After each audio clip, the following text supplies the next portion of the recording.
in association with mutual funds. सही है।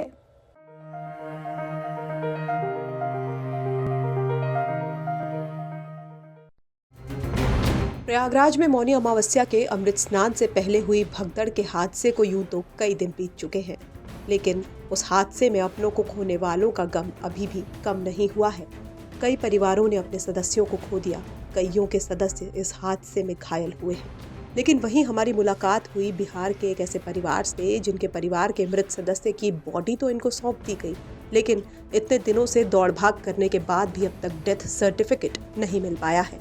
दरअसल बिहार सरकार ने महाकुंभ में मृतकों के लिए मुआवजे का ऐलान किया है, लेकिन मुआवजा राशि पाने के लिए डेथ सर्टिफिकेट अनिवार्य है। पर यह सर्टिफिकेट पाने के लिए ये दोनों भाई परेशान हैं। महाकुंभ में प्रयागराज के दौरान जो हादसा हुआ था पिछले 29 जनवरी को, जिसमें कई लोग की जान चली गई थी, जिसमें गोपालगंज जिले के भी 4 लोगों की मौत हुई थी। जिस मौत में ऊंचका गांव थाना के जो है श्यामपुर गांव का एक तारा देवी थी, वो भी शामिल थी। तारा देवी के 2 पुत्र हैं, अजय कुमार और धनंजय कुमार। धनंजय कुमार अब अपनी मां के मृत्यु प्रमाण पत्र के लिए प्रयागराज से लेकर गोपालगंज चक्कर लगा रहे हैं, लेकिन अभी तक इनको मृत्यु प्रमाण पत्र हाथ नहीं लगा। ये धनंजय कुमार हमारे पास बैठे हैं, जानते हैं कि मृत्यु प्रमाण पत्र लेने के लिए इनका प्रयास कहां से लेकर और कहां तक अभी चल रहा है। हाँ बताइए, क्या नाम है? धनंजय कुमार। तो आपकी माँ प्रयागराज हादसे में मरी थी, तो उनके डेथ सर्टिफिकेट लेने के लिए आपको क्या क्या करना पड़ रहा है? हम प्रयागराज गए थे, यहाँ से पटना से कॉल आया था मेरे भाई के पास, तो बोला कि पटना से कॉल आया था, तो बोल रहे थे कि जो वहाँ पर प्रयागराज से कागज़ मिला है वो हमारे पास व्हाट्सअप कर दो। तो मेरा भाई ने व्हाट्सअप किया, तो बोले कि ये नहीं चलेगा, मृत्यु प्रमाण पत्र लगेगा। तो भाई मेरे पूछे कहाँ बनेगा, तो बोले कि वो वहीं पर बनेगा प्रयागराज में। तो हमसे बोले, तो हम गए प्रयागराज। मेरा भाई कब गए थे प्रयागराज? यही 3 तारीख को वहाँ पर गए, तो एक डीएम थे क्या थे, उनसे हम मिले। तो वहाँ पर वो बोले कि तुम एक एप्लीकेशन लिखो और मेरे पास जमा कर दो, मैं आगे भेज दूंगा, वो जांच करेगा, उसके बाद तुम्हारे पास कॉल आएगा, नहीं तो तुम्हारे घर पे डेथ सर्टिफिकेट मिल जाएगा।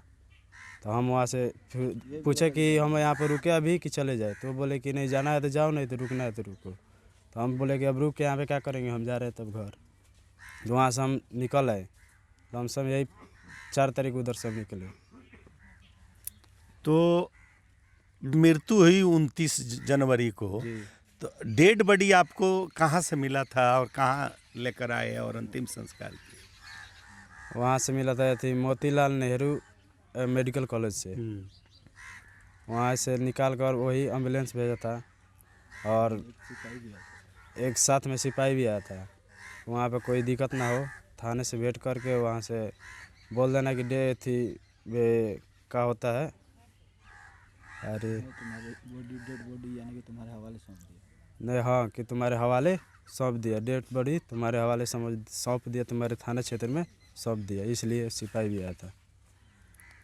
तो और लोगों के मृत्यु प्रमाण पत्र मिला है कि नहीं वहाँ जब गए थे आप प्रयागराज? हम लोग वहाँ पे गए थे तो और भी आदमी आए थे, वो भी उसी तरह एप्लीकेशन ही लिख कर डाला है। तो कब तक लोग बोला है कि डेड बॉडी डेड सर्टिफिकेट मिल जाएगा? टाइम नहीं बताया है।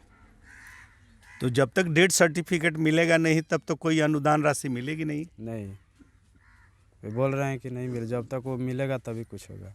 तो मृतका तारा देवी के बेटों को डेथ सर्टिफिकेट के लिए भटकना पड़ रहा है। प्रयागराज से गोपालगंज के वो चक्कर लगा रहे हैं, लेकिन उनको फिलहाल डेथ सर्टिफिकेट नहीं मिल पाया है।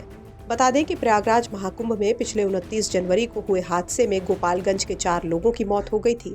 इनमें शामिल ऊंचका गांव थाना के श्यामपुर गांव की तारा देवी भी शामिल थी। गोपालगंज से सुनील तिवारी की रिपोर्ट, यूपी तक।